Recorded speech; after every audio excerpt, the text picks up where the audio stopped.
Good morning, friends around the world. Let's begin our meditation.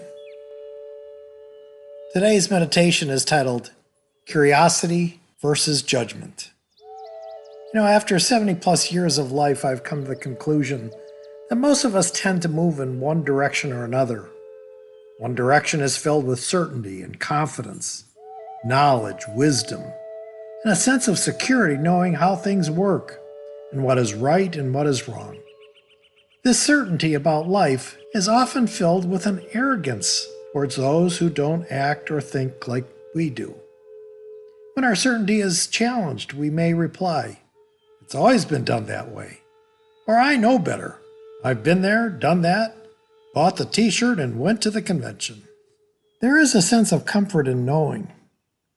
And anyone who doesn't agree with us, well, we're filled with judgment. They're just wrong, stupid, foolish, or crazy. And the older we get, the more certain we become about things and more judgmental towards those who don't agree with us. We find it harder and harder to admit when we are wrong. Then there is the other direction we can take in life. That direction is mostly absent of judgmental conclusions. It's filled with curiosity, possibilities, hope, and humility. Sometimes it's downright uncomfortable to see our certainties challenged.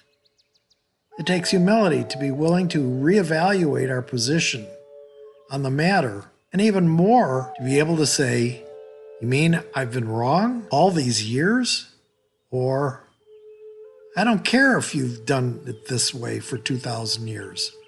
I can see the benefit of doing it differently today." When we are curious, we are far more open to people who are different than ourselves. Instead of judging them badly for doing something different than the way we do things, we might build a bridge by asking them genuinely something like this: "I've never done it that way because I've always believed it wouldn't work.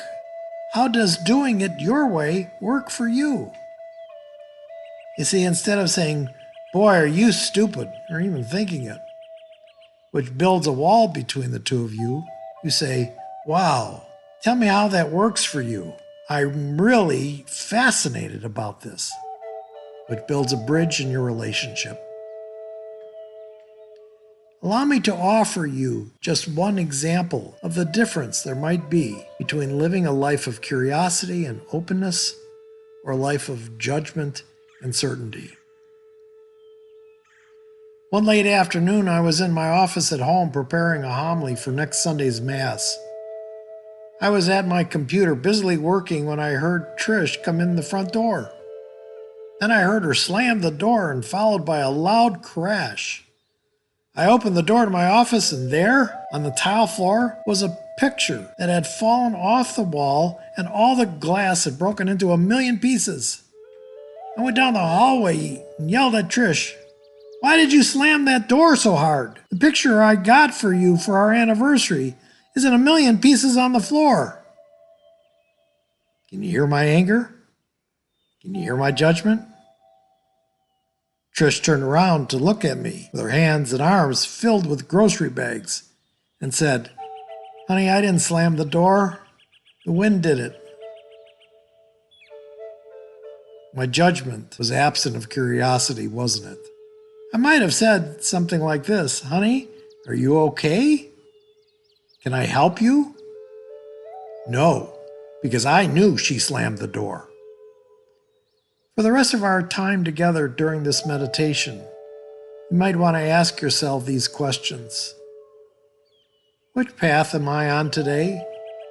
The path of curiosity by being open to new ideas, new ways, or seeing things and a willingness to be mistaken? Or am I on a path of certainty, where I'm not open to new ideas, new ways, or seeing things differently because I am certain about the way I see things today? You may want to ask yourself, where can I practice curiosity with someone who I have been judgmental about in the past? Do I want to be open to new things in life and explore other possibilities? Or am I comfortable in believing I've got life pretty much figured out and don't need anything or anyone meddling with my comfort and certainty.